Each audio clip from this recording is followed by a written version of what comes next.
Freedom Garden Seed Bank. This is weed control of this goldenrod garbage that is growing everywhere. Okay, right now this patch is starting to go to seed. Right now is when you want to mow it. It has already spent all of its energy over the last couple months growing all the way up here. But look at this. There. When this dies, it's going to fall to the ground. This is going to grow into another seed, just like this one, just like all of them in through here, and eventually this will choke out everything. This is an evil plant. Here's an old one, you can see. Open this thing up if I can, because they're pretty gnarly. Yeah, I can't. Anyway, there's seeds in there. I've also been told there's a bug, a beetle, but yeah, there's seeds. So, males and females. Males shoot off flowers. These really tall ones in the back are the males. They're going to start producing little flowers.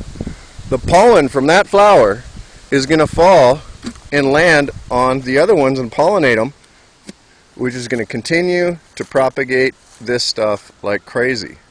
But here's the trick. If you come in here right now, before they've developed their seeds, before they've developed their flowers, and cut it down immediately, and just let it lay there and dry out. That plant will dry out. That will become fertilizer for whatever you do want to grow, which is grass. Then, because the plant has already spent all of its energy getting this tall, producing its little bulb,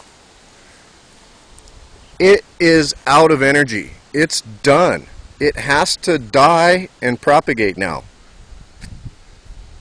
There's no energy left, so when you cut that down, the roots in the ground have already exhausted themselves. They will dry up and disappear.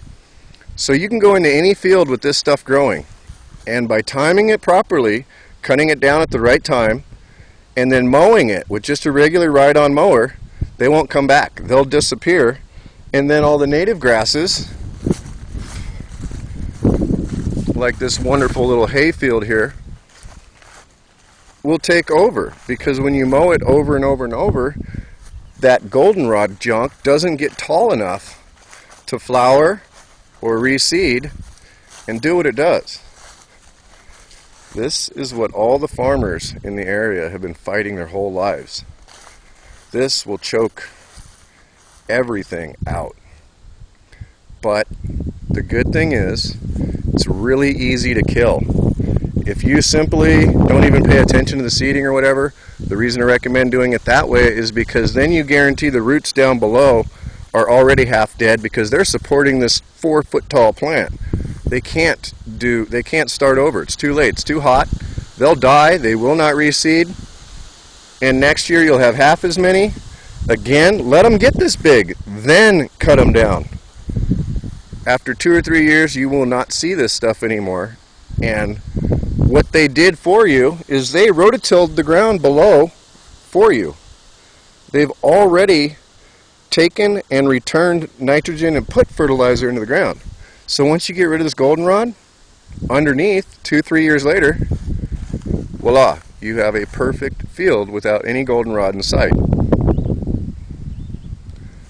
So that's getting rid of these nasty weeds. Mow them. You can take a field that's full of these, and if you cut them down at the right time, they won't come back. They'll disappear, and you'll have a perfect field.